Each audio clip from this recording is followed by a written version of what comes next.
বোকাখাটৰ ডিফলু পথাৰত গড়ৰ আক্ৰমণত গুৰুতৰভাৱে আহত হৈ চিকিৎসাধীন এগৰাকী ৬০ৰ ঊৰ্ধৰ লোক। চিকিৎসাৰ নামত মাত্ৰ ১০,০০০ টকা প্ৰদান কৰি দায়িত্ব সামৰাৰ অভিযোগ বন বিভাগৰ বিৰুদ্ধে। জানিব পৰা মতে বোকাখাটৰ ডিফলু পথাৰৰ শুকানী গাঁৱৰ বাসিন্দা লম্বুৰাম বৰা নামৰ লোকজনে যোৱা শনিবাৰে দুপৰীয়া পথাৰত গৰুক পানী খুৱাবলৈ যোৱাৰ সময়তে কাজিৰঙা ৰাষ্ট্ৰীয় উদ্যানৰ পৰা ওলাই অহা এটা গড়ে অতৰ্কিতে আক্ৰমণ কৰে বৃদ্ধগৰাকীক। ইফালে ঘটনা প্ৰত্যক্ষ কৰি স্থানীয় লোকে গড়টোক খেদি পঠিওৱাৰ লগতে গুৰুতৰভাৱে আহত লোকজনক ততাতৈয়াকৈ বোকাখাটৰ শ্বহীদ কমলামেৰী অসামৰিক চিকিৎসালয়ত ভৰ্তি কৰায়। যদিও আঘাত গুৰুতৰ হোৱাৰ বাবে উন্নত চিকিৎসাৰ বাবে লোকজনক তাৎক্ষণিকভাৱে প্ৰেৰণ কৰা হয় যোৰহাটলৈ। ইতিমধ্যে যোৰহাট চিকিৎসা মহাবিদ্যালয়ত চিকিৎসাধীন হৈ আছে লোকজন। উল্লেখযোগ্য যে আৰ্থিকভাৱে দুৰ্বল পৰিয়ালটোৱে উন্নত চিকিৎসাৰ বাবে প্ৰয়োজনীয় আৰ্থিক সহযোগিতা বিচাৰি বন বিভাগৰ কাষ চাপিছে যদিও পৰিয়ালটোক গুৰুত্ব প্ৰদান নকৰাৰ অভিযোগ উত্থাপিত হৈছে। তেওঁ গৰু ওচৰলৈ গৈছিলে, গৰুৰ ওচৰলৈ যাওঁতে অকস্মাত ৰিজাৰ্ভৰ পৰা গড় ওলাই আহি ধৰিব নোৱাৰিলে, চকুৱে ধৰিব নোৱাৰে। ডিফুল পথাৰ শুকানী গাঁও, চকুৱে ধৰিব নোৱাৰে। তাৰপৰা কোন পিনৰ পৰা গড়টো আহিলে তেওঁ ক'ব নোৱাৰে। চাপৰি গৰু খুটি উঘালোতে গড়ে মাৰিয়ে দিলেহি। তাৰপৰা চিঞৰি তাতে পৰি আছে, গড়টো হেঁচা মাৰি ধৰি আছে। তাৰপৰা ওচৰৰ মানুহে আশে পাশে দেখি পেলাই তেওঁক উদ্ধাৰ কৰি লৈ আহিলে। এতিয়া তেওঁৰ অৱস্থা একেবাৰে সংকটজনকেই। এতিয়া বৰ্তমান যোৰহাট চিভিলত আছে। তাৰপৰা এতিয়া বন বিভাগৰ মানুহ থাকোঁতেই আমাৰ সেইখিনিত আশে পাশে বহুত মানুহ চলন ফিৰণ গৰু গাই থাকে। বন বিভাগৰ মানুহ থাকোঁতেই কেনেকৈ আহি পেলাই আমাৰ তেনেকৈ স্বামীক গড়ে আক্ৰমণ কৰিব পালেহি। তাৰপৰা এতিয়া মাত্ৰ ১০,০০০ টকা দিছে, দিয়াৰ স্বত্বেও বহুতখিনি তৰ্ক কৰিছে সিহঁতে।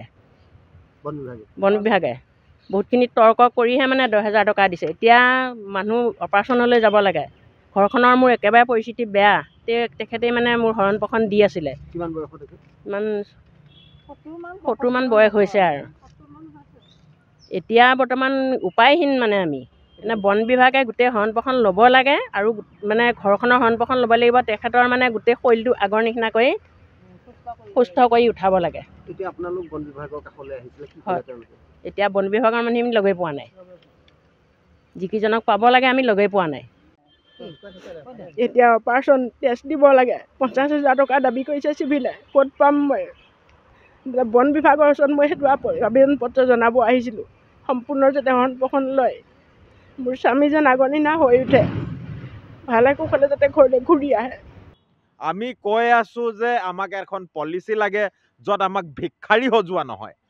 বাৰে বাৰে আমি কিয় আহিব লাগে? অসম চৰকাৰ, ডক্টৰ হিমন্ত বিশ্ব শৰ্মা, আপুনি অকল হিতাধিকাৰী সৃষ্টি কৰি অসমক ধ্বংস কৰাৰ পথলৈ লৈ যাম বুলি ভাবিছে? আমাৰ অধিকাৰৰ কথা কেতিয়া ক'ব আপুনি?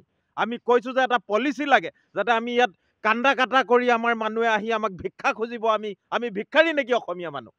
আমি কৈছোঁ আইন থাকিব লাগে যে গড়ে খুন্দিয়ালে, হাতীয়ে খুন্দিয়ালে ইমিডিয়েটলি সকলো চিকিৎসাৰ ব্যৱস্থা আইনীগতভাৱে হ'ব লাগে। সেই আইনখন কিয় নাই? সেই পলিচি কিয় নাই? তাৰ ওপৰত আমি আন্দোলন কৰি আছোঁ আৰু আমি দাবী কৰিলেই আমাৰ ওপৰত কেছ হয় আৰু তেখেতসকলে ৰেঞ্জাৰ DFO সকলোৱে মিলিভগত হয় এইখন চৰকাৰৰ লগত আমাৰ অসমীয়া মানুহক কেৱল ভিক্ষাৰী সজায়। আৰু এই কথালৈ আমি খুব অস্বস্তিত ভুগিছোঁ। সামগ্ৰিকভাৱে সমগ্ৰ কাজিৰঙাবাসীয়ে আমি অসন্তুষ্ট হৈছোঁ। পূৰ্বেও এনে বহু লোক বনৰীয়া জন্তুৰ আক্ৰমণত গুৰুতৰভাৱে আহত হৈছিল যদিও বন বিভাগৰ তৰফৰ পৰা উচিত ক্ষতিপূৰণ প্ৰদান নকৰাৰ অভিযোগ দীৰ্ঘদিনে উত্থাপিত হৈ আহিছে। এতিয়া অসহায় অসুস্থ লম্বুৰাম বৰাৰ পত্নী। যোৰহাট চিকিৎসা মহাবিদ্যালয়ত চিকিৎসাধীন হৈ থকা লম্বুৰাম বৰাক উন্নত চিকিৎসা কৰাবলৈ পত্নীৰ লগতে পৰিয়ালৰ হাতত নাই ধন, যাৰ বাবে এতিয়া চিকিৎসাৰ ক্ষেত্ৰত থমকি ৰ'বলগীয়া হৈছে বৃদ্ধ লম্বুৰাম বৰাৰ পৰিয়ালটো। বোকাখাটৰ পৰা উত্তম শৰ্মাৰ প্ৰতিবেদন, নৰ্থ ইষ্ট নাও।